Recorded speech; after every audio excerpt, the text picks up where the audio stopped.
This video is powered by the pros at Pascal Air Plumbing and Electric. Arkansas owned, Arkansas operated. GoPascal.com. Bang. Tom Murphy now joins us here on the program. Tom's going to be in Auburn as well. Tom, I've gotten the advice about the press box and everything. What is the atmosphere itself? What is the fan reception like towards Arkansas fans from the Auburn fans in Jordan-Hare Stadium?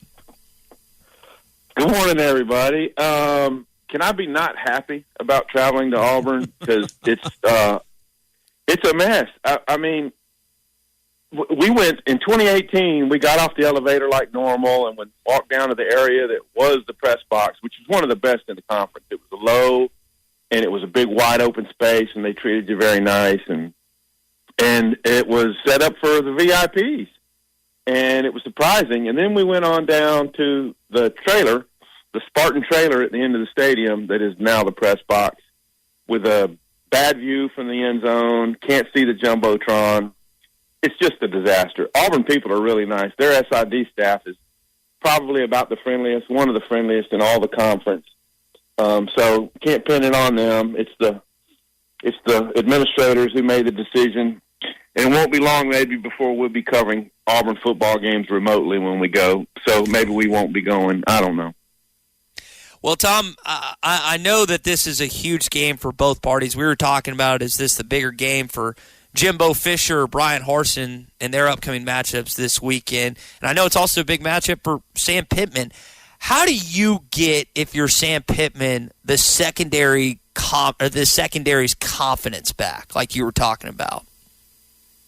Well, I think it helped that they got a few stops last week. I mean, even though BYU moved the ball up and down the field pretty handily in the middle part of the first half and the opening part of the second half, but, they made the mistake of, snapping the ball on that 4th and 1 and lost it. Latavius Brini got that fumble, and then Hudson Clark got the pick. And I just think you can say, look, we're refreshed. We're getting some of our starters back with Slusher, and both of the Johnsons and Chavis should be back. We're playing better. We have a game plan against these guys, and go out there and execute it. But it has to be done out on the field.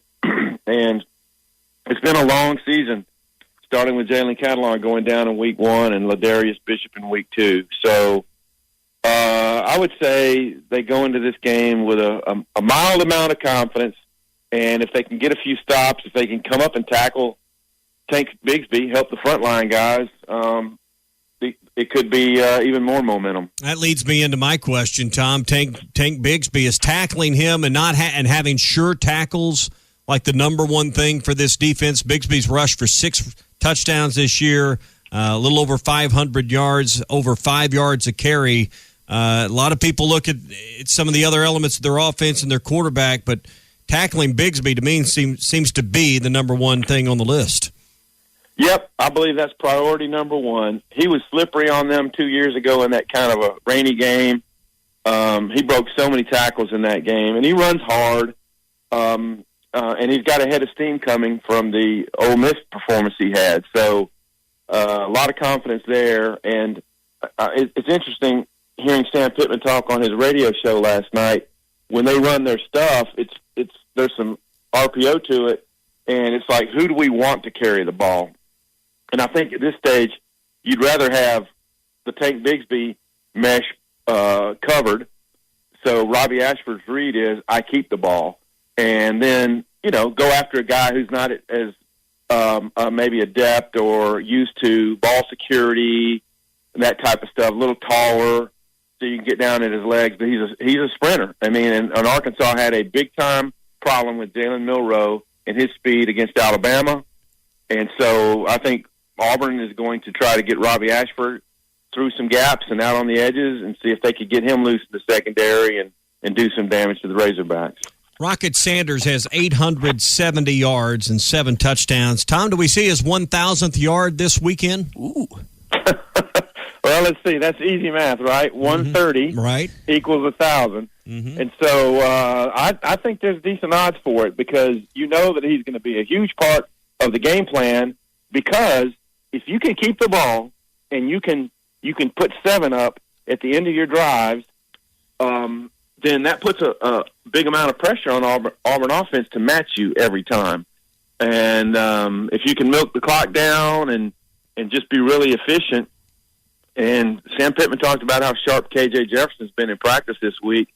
I think he's played up the fact that he quote, or they quote, opened up the offense, meaning they passing on earlier downs, passing on first down, to set up the run and things like that.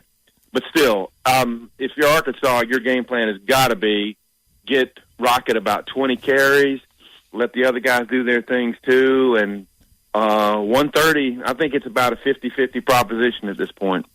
Talking with Tom Murphy, Arkansas Democrat-Gazette, Whole Hog Sports. Tom, asking you about the secondary, and I know Sam Pittman was talking about Miles Slusher, Jaden Johnson being full speed during the SEC teleconference yesterday. I think that leads to the question about Hudson Clark, and I know Coach wants to see him on the field. You think Clark should be on the field no matter what and who's back? Yeah, I think he's earned that spot. Now, him against Tank Bixby in the hole, I mean, you're going to probably need some more reinforcements there, because we saw what happened when it was him and Dylan Johnson in the A-gap. But he knows what he's supposed to do. His confidence is up.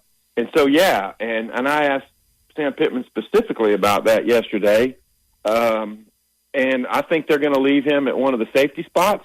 So you can probably see if Breeny's good to go, maybe Breeny, Clark, and Simeon Blair at safety, and then I think a combo of Kari Johnson and Chavis and Dwight McLaughlin at corner.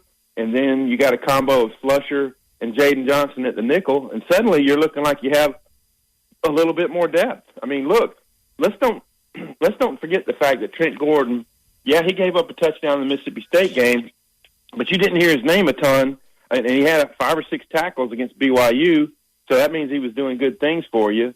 And the same thing with Kewan Parker at cornerback. So I think, maybe it's a small blessing in disguise that they've had to go that deep, and they got decent play out of those dudes against BYU. Yeah, Tommy, you bring up just some other guys like Trent Gordon. I wonder, could this be the first time that we see Quincy McAdoo in the secondary outside of just special teams? There's a chance. And what Sam Pittman said yesterday was that, they hoped they were able to get him some playing time. So, if he's at corner, does that mean he's behind McLaughlin, Chavis, Kari Johnson, and Kewan Parker, or has he ascended? I mean, we saw him in practice, and he looks fast. I mean, he is a quick twitch guy.